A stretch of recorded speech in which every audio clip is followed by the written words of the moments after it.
Kentucky Derby, fact or fiction? Post one is a bad post to draw. You're never going to win from post one. Find out after the jump.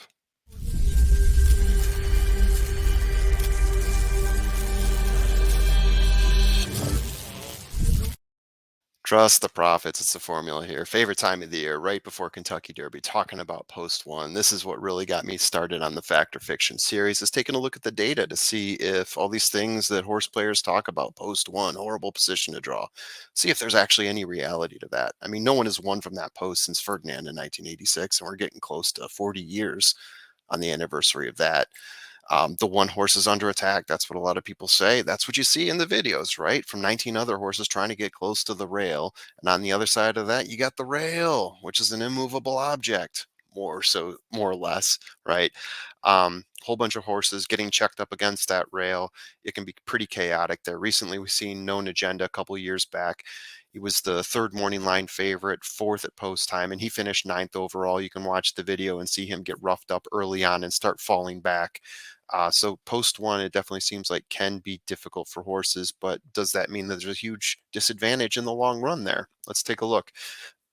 Very simply, if a horse draws post one, is it finishing in the money? That's what this chart's taking a look at. How many times has it happened across all posts? So on the x-axis there, you can see all the different posts and how many times since 2000 a horse has finished third, second, or first being blue. So what are the first things we notice here? Let's take a look at post one. Only one horse finished in the top three, finished second. That is Looking at Lee. Finished second to Always Dreaming in 2017. So not a good look for the first post early on. Some other trends that we notice here. Let's look at the winners, right? Top winners seems like post 5 and post 15. Are there advantages to those posts? It seems like there's a lot of winners being generated out of those posts. And if we're talking about post 5, we've got Always Dreaming, War Emblem, California Chrome, and Funny Side, who, by the way, in the Breeders' Cup Classic, lost to a horse by the name of Ghost Sapper, who was the sire of another horse we like to call Loggins.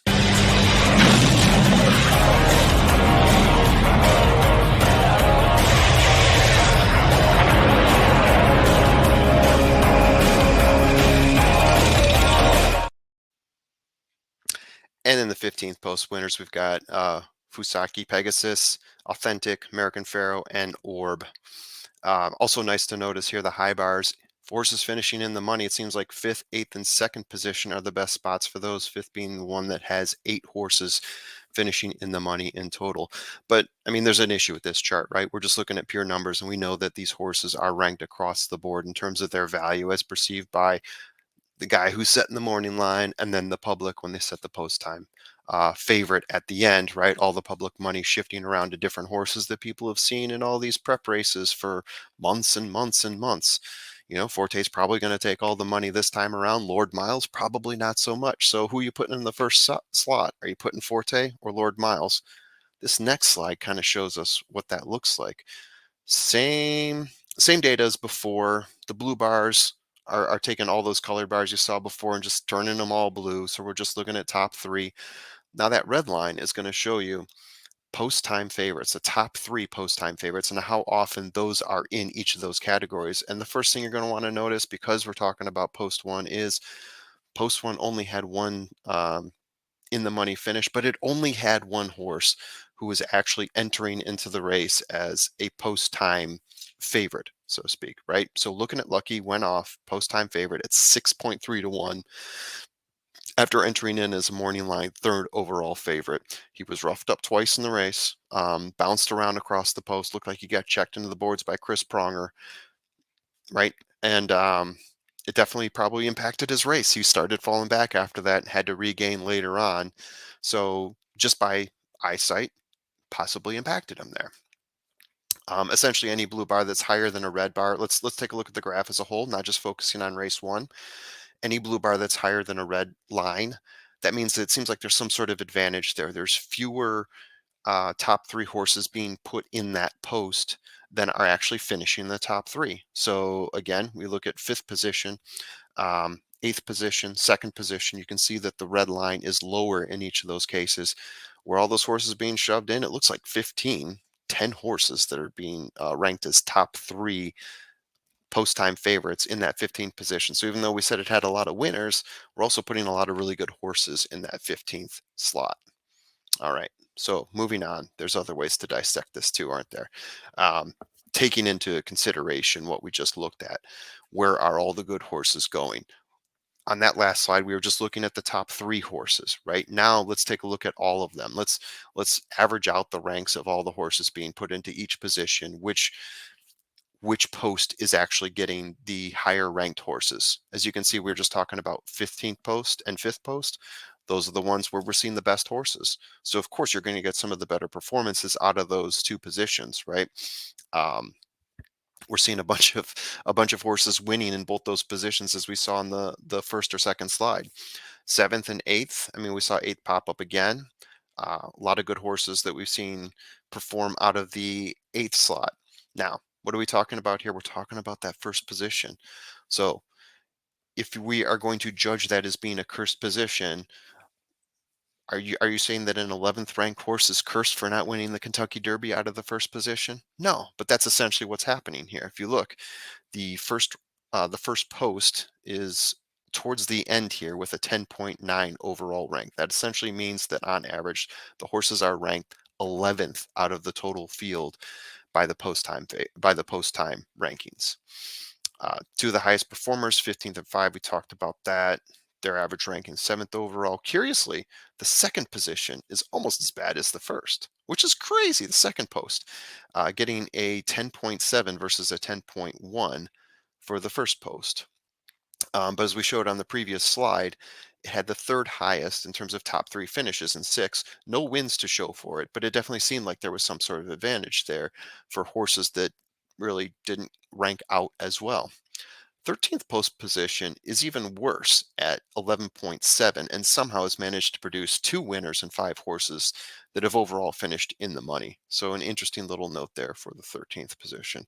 Um, Keep moving forward. How about that? Box plots. Let's talk about box plots because you're going to see one on the next slide. And I do want to explain it to you so it doesn't look like I'm talking in complete gibberish here. So it's a distribution across quartiles. We are taking data that is sorted and ranked. So in this case, we are talking about the difference between where a horse finished versus where its post time ranking was. So, for example, if you have a horse that is rated third overall and it finishes 10th, that would be a -7. If that horse was in the first post, that -7 would be ranked with all the other rankings, ranking differences in that first post and sorted in this box plot and ranked accordingly. The median is that value that's sitting there in the middle, and that kind of tells you, above this line half, below this line half. So if that value is 0 on the next chart, it essentially means that I am not seeing a significant advantage or disadvantage for a specific position. If it's positive, we're seeing a positive advantage. If it's negative, we're seeing disadvantage. So what do we see on the next chart? Again, it's a lot of data.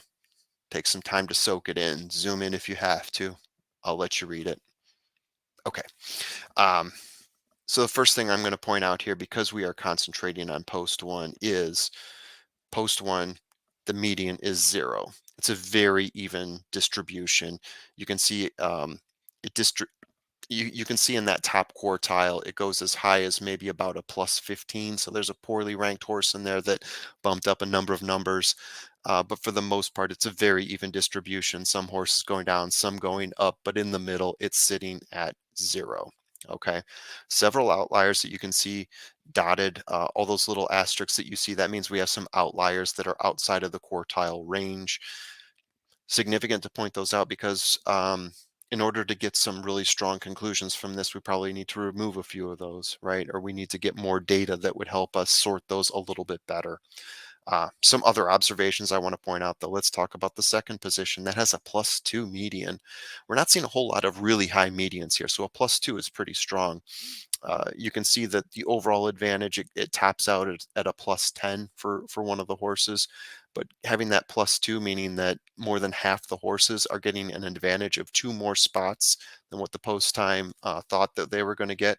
Pretty significant. But the biggest one of all, and this is very bewildering, is if you look at 13, right smack in the middle there, adjusted to the right, it gets a +3. Somehow, the horses that are sitting there in the 13th spot are getting, you know, half of them are getting a +3 advantage to what their post time position says they should be getting. So if the post time ranking says they should be fifth, they're finishing second. Congratulations to them.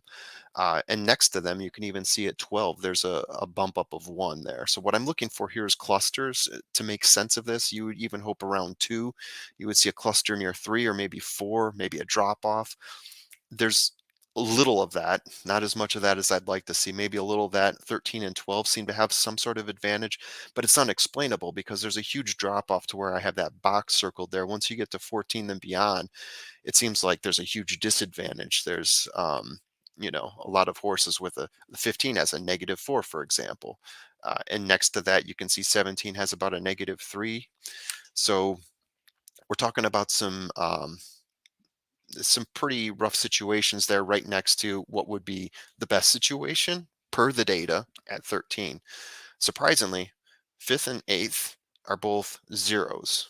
Their medians are both zeros, meaning they don't have an advantage there. So it looks like what we saw with fifth and eighth, at least according to this data, sort of, and compare that with the other charts that I was just showing you, is that fifth and eighth are getting advantages simply because you're putting better horses in those spots, not necessarily because those positions are favorable.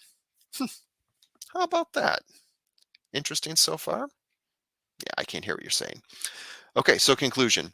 The data I've shown so far does not reflect in my mind that the first post position is cursed at all. There's no advantage to be drawn here. There's no disadvantage. We're seeing a median of 0 in terms of where that horse finishes in reference to its post time ranking. So to me, I see in the grand scheme of things, we're talking about a 2-minute race here. That bumping and bruising that goes on in the first few seconds, some horses are making that up and they're finishing about where their post position says they should finish. Some of them are falling back, and that just happens in racing. There's 20 horses. There's going to be bumping in other parts of the race as well. That's my theory, at least. Even though the 15th post has produced 5 in the money horses since 2000, it shows that it is a general disadvantage as 10 of those horses were rated in the top 3 for their respective years. And the box plot shows a median of -4 for the field. So that's amazing. You look at some of the horses that have finished there, and you have to think that they were even greater than we talked about, because starting in the 15th position, showing that as a disadvantage, and some of them still finished first overall. We showed 4 horses that have finished first overall. That's pretty amazing to me. Second post hasn't had a winner, um, but a second and 13th show the greatest improvements for their horses. That median being positive for both those, a 2 and a 3. Those shows being the greatest improvements for horses, while fifth, eighth, and also second have the highest output in terms of horses finishing in the money. So something to consider on Derby Day. Although, again, I believe the fifth and eighth are products of the horses that are being placed in there, but it shows that there's no disadvantage to those horses either. And I do want to also note that the lack of clustering, especially seen on the box plot, leads me to believe that maybe we don't have enough data on this. Maybe there's more work that can be done to dig deeper and prove out some theories here. But yeah, I'd like to see a little bit more clustering before I call any of these posts a significant advantage. So that is my wrap up. What do you guys think? Did you have fun? Did you learn a little something along the way? Maybe, maybe not. Anyway, let me know your input in the comments. I'm sure you will. I'm sure a lot of you have theories. I'm sure a lot of you will refute what I'm saying in this, and that's okay too. There's a whole bunch of things for us to talk about. Please hit the subscribe button, and I hope you guys enjoy what we're putting out as we head to the Kentucky Derby. Good luck to you all.